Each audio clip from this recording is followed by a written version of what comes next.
अब मैं बात कर रहा हूं आपसे पति और पत्नी के बीच अगर तनाव है या परिवार के सदस्यों के बीच अगर आप तालमेल नहीं है तो मोरपंख क्या रोल अदा करते हैं।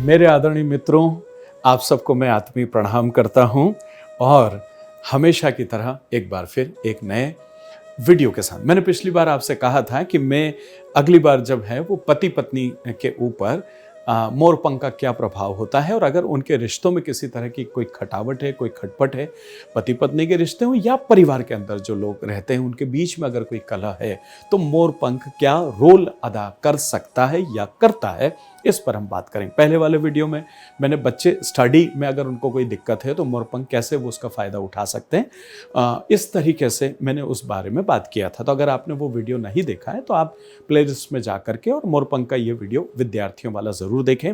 अब मैं बात कर रहा हूँ आपसे पति और पत्नी के बीच अगर तनाव है या परिवार के सदस्यों के बीच अगर आप तालमेल नहीं है तो मोरपंख क्या रोल अदा करते हैं। देखिए, सीधी सी बात है, मोरपंख की महत्ता के बारे में पिछले वीडियो में मैंने बहुत सारी बातें कही है कि मोरपंख को इतना इंपॉर्टेंस क्यों दिया गया है भारतीय शास्त्र में या संस्कृति में, क्योंकि उसमें वो तासीर है और उसमें वो स्वयं सिद्ध यंत्र है जिसकी वजह से वो आपको जरूरत से ज़्यादा सकारात्मकता जो है वो आपको जीवन में देता है।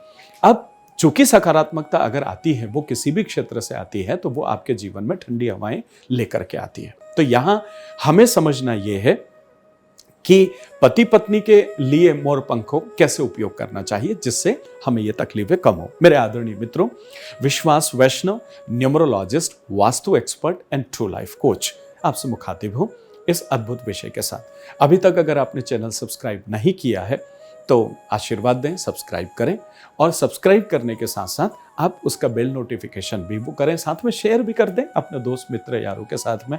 बहुत मेहनत लगती है आपके बीच आने में और बहुत जुनून के साथ आगे बढ़ना पड़ता, तब जाकर के आपके लिए कोई वीडियो बन करके सामने आता है।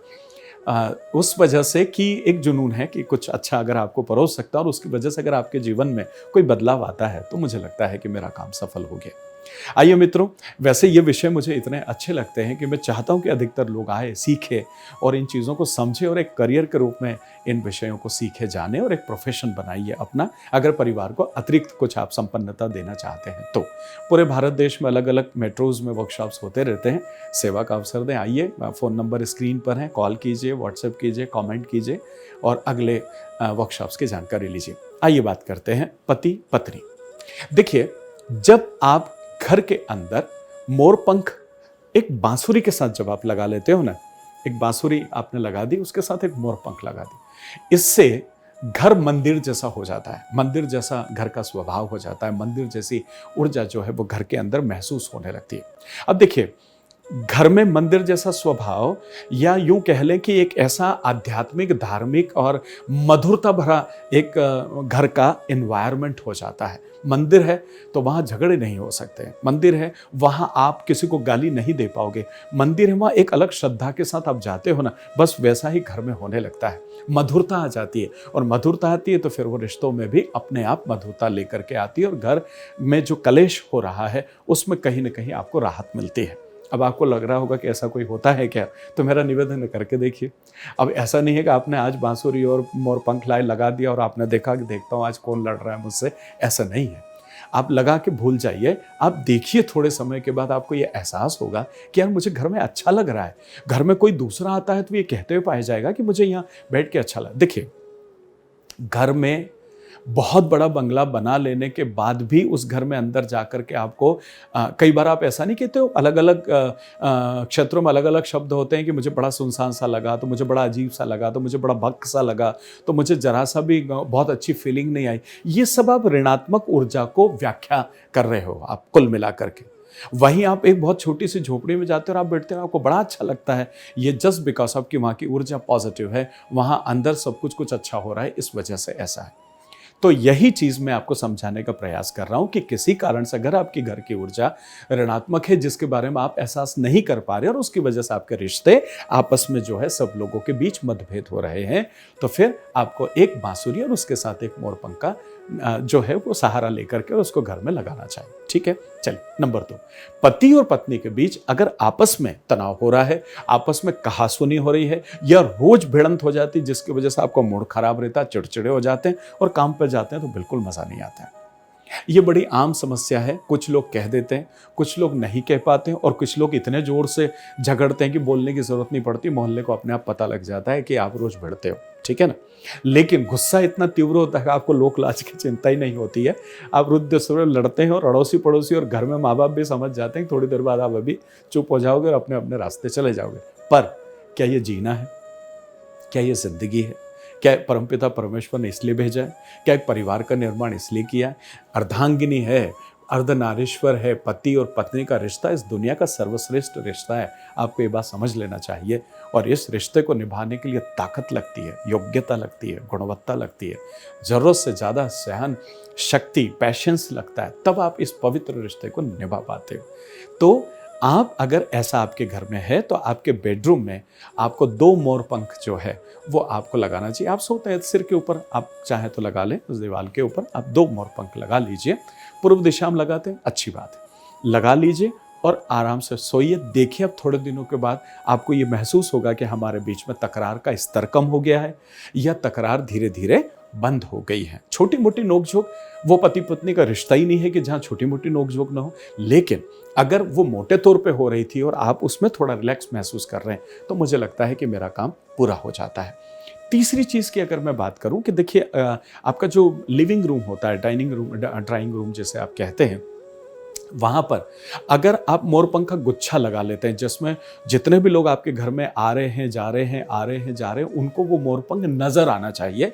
ऐसी जगह पर अगर आप उसके गुच्छे को लगाते हैं तो भी आपके घर में एक अलग तरह की सकारात्मकता आती है, जिससे आपके रिश्ते काफ़ी अच्छे होते हैं और रिश्ते आपके काफ़ी खूबसूरत हो पाते हैं, जिसकी वजह से आप इन चीज़ों को बहुत अच्छे से कर पाते हैं।